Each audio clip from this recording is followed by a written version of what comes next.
Salut, c'est Trado, content de vous retrouver pour la mise à jour de l'indice parisien et de Alcatel, qui est l'action qui m'a été le plus demandée aujourd'hui et ce week-end.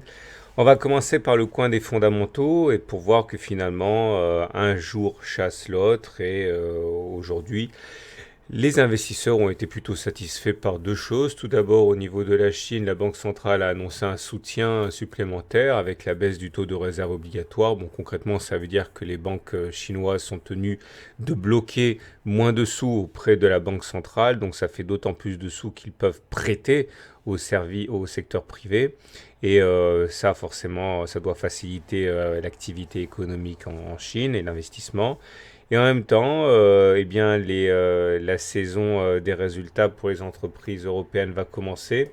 Et apparemment, les investisseurs estiment que ça devrait être un très bon cru, le meilleur cru depuis 4 ans, étant donné le contexte très favorable au niveau de l'euro, du pétrole, etc. etc. Donc, les intervenants ont donc décidé de chausser leurs petites lunettes roses aujourd'hui.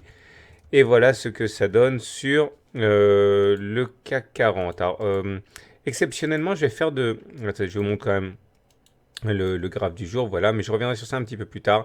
J'aimerais surtout parler du journalier aujourd'hui, parce que, enfin de l'horaire, pardon, aujourd'hui, parce que j'ai été interpellé dessus, parce que dans le sens où on a vraiment un cas d'école où tout a bien fonctionné, et donc comme ce sont des cas d'école, c'est intéressant de s'apesantir un petit peu là-dessus. Alors, beaucoup de choses. Regardez en horaire. Tout d'abord, le nuage. Regardez comme le nuage a été cassé. Donc là, on était au-dessus. On a basculé en tendance haussière au niveau horaire puisqu'on était au-dessus du nuage. Donc effectivement, ça a été annonciateur de la belle hausse à laquelle on a assisté. Regardez comme l'attaque du nuage a été franche, claire. On a réussi à préserver 4 heures de suite eh bien, les dégâts. Hein, mais boum, à un moment, ça s'est enfoncé et on a cassé le nuage à la baisse.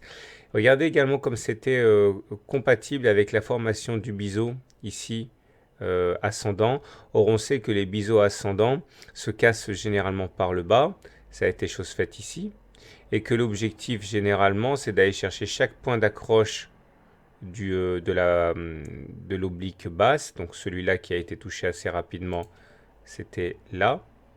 Et puis l'autre, le point le plus bas du biseau, qui est celui-là, ok, eh bien, a été quasiment touché. Bon, je ne sais pas comment on trace le biseau, hein, mais il a été quasiment touché aussi. Et là, ce qui est assez intéressant, c'est qu'il y a un risque de construction d'un fanion.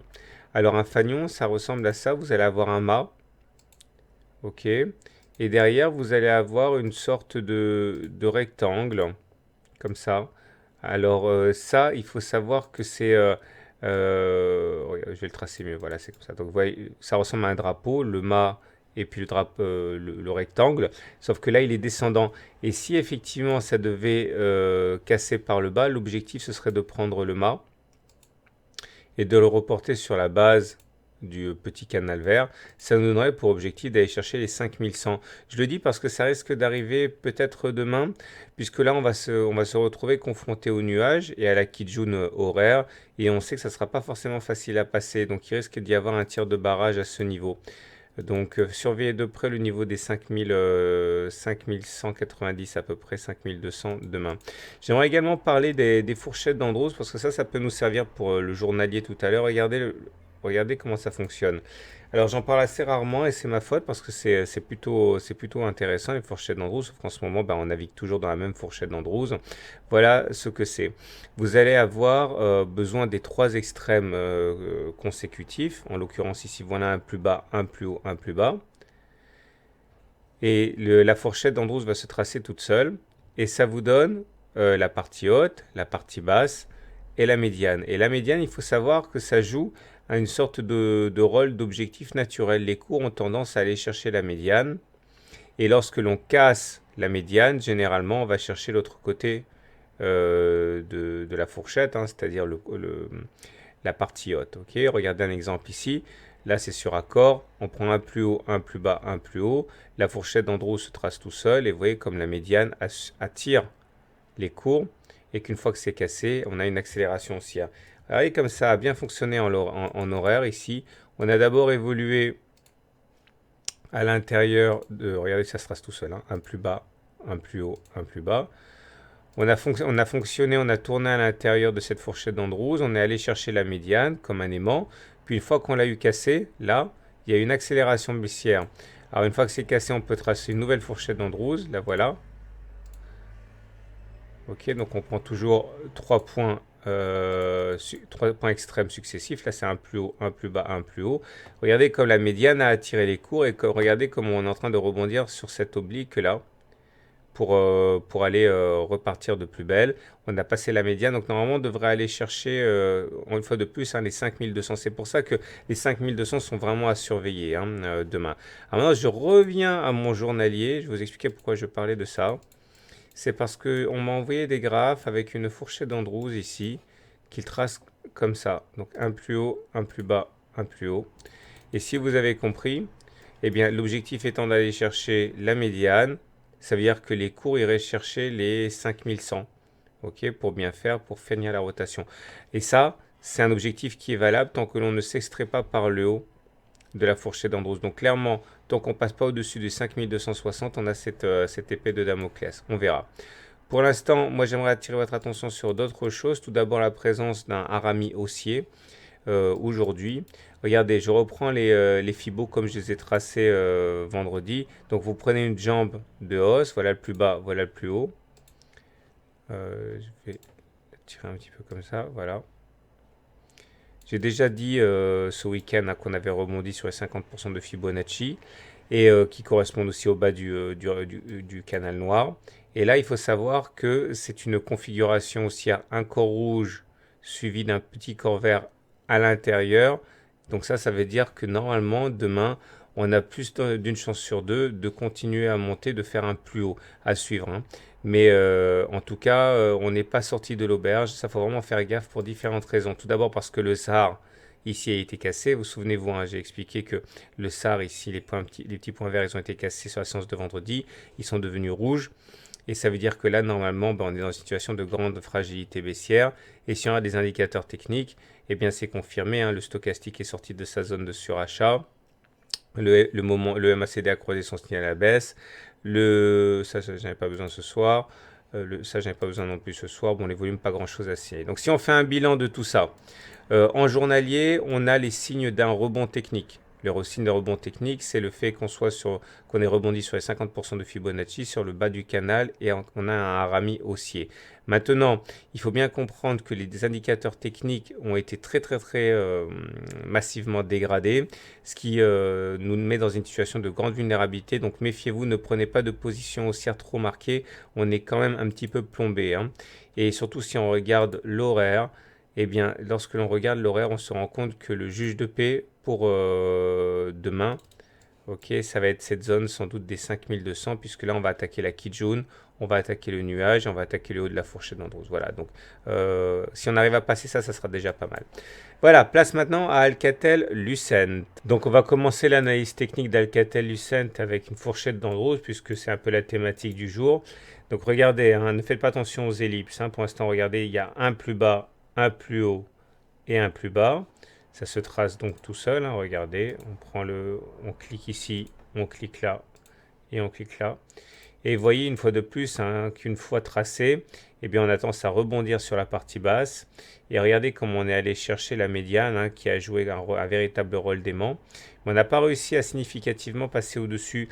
Il y a encore eu une tentative la semaine dernière, mais finalement on est bien bloqué par cette zone qui constitue la médiane de la fourchette d'Andrews.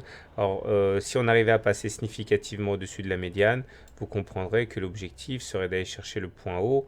Enfin, c'est une oblique, donc aux alentours de 6 et quelques. Maintenant, si on regarde simplement la théorie de dos, vous voyez que là, on est en tendance ascendante. Pourquoi? Parce que regardez, tout réside dans la position relative des pics et des creux. Lorsque les pics sont ascendants et que les creux sont ascendants, ça veut dire que la tendance est haussière. Quand les pics deviennent ascendants et que les creux deviennent, descendants et que les creux deviennent descendants, la tendance est baissière. Et là, comme vous pouvez le voir, les pics sont redevenus ascendants, de même que les creux, c'est-à-dire que la tendance est haussière et elle le restera tant qu'on restera dans cette configuration-là. Là, le gros challenge, ce serait de passer ce grand canal vert ici de long terme. Comme vous pouvez le voir, hein, il est assez pertinent, assez performant. Et une fois de plus, on retrouve l'intérêt qu'il y aurait à clôturer au-dessus des 4,2 puisque ça veut dire passer au-dessus. Mais ça veut dire également que si vous n'arrivez pas à casser le canal par le haut, eh bien, on peut tout à fait envisager d'aller revisiter le bas du canal aux alentours de 2,4 euros. Bon, ça semble difficile hein, compte tenu de l'actualité avec Nokia. Mais bon, s'il n'y avait pas ça, voilà ce que cela voudrait dire. Et en tout état de cause, casser le canal par le haut, ça pourrait lui faire le plus grand bien. Maintenant, si on regarde un petit peu ce qui se passe au niveau du système Ishimoku, là pareil, ça se passe ici. Tout revient à comparer la position des cours par rapport au nuage, comme vous pouvez le voir. On est au-dessus du nuage. On est passé au-dessus du nuage à partir du 19 janvier 2015 et donc la tendance est haussière tant qu'on se maintient au-dessus du nuage. Voilà, bon, globalement, c'est haussier. Alors, je avouerai franchement que j'ai fait cette analyse technique parce qu'on me l'a demandé sur le forum Boursorama, mais c'est vrai qu'avec l'actualité brûlante qu'il y a au niveau de Nokia, c'est pas aussi, utile que d'habitude. Mais en tout cas, voilà ce qu'on peut dire. Donc, c'est aussi au regard du système de dos, aussi au regard du système Ishimoku. Et vous avez compris que le plus important, ce serait sans doute de réussir à basculer hein, de l'autre côté de la fourchette d'Andrews. Maintenant, un petit détour du côté de Nokia, puisque bon, forcément, ils vont de pair. Alors rapidement du côté de Nokia, voilà ce qu'il faut retenir. Je pense que bon, on est à l'intérieur d'un grand canal ici ascendant vert, dans lequel on a fait déjà des oscillations. La théorie veut que si on continue la hausse, eh bien on aille chercher les 9,11. Mais maintenant, en cas de cassure, la théorie nous enseigne qu'il faut prendre la hauteur du canal, que l'on reporte en dessous du point de cassure. Ceci est valable aussi si on casse par le haut. Hein. Imaginons qu'on casse ici. Ça voudrait dire aller chercher un objectif par report et construction d'un nouveau canal. Aller chercher cet oblique-là. Maintenant, si on casse le canal par le haut, l'idée serait de prendre la hauteur, de le reporter au-dessus du point de cassure, ce qui donnerait pour objectif d'aller percuter cet oblique-là. Bon, maintenant, on n'est pas capable de savoir de quel côté ça va casser.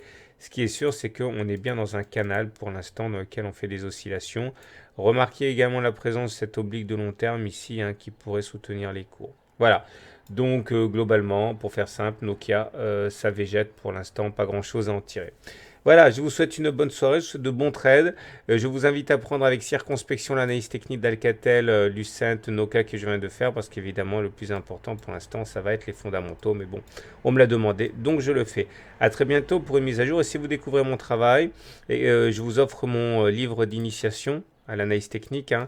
Vous envoyez simplement e-book gratuit à tradosor@gmail.com et je vous envoie votre livre, la vidéo exclusive de 25 minutes, les exercices corrigés, etc. dans votre boîte à lettres. À très bientôt pour une mise à jour.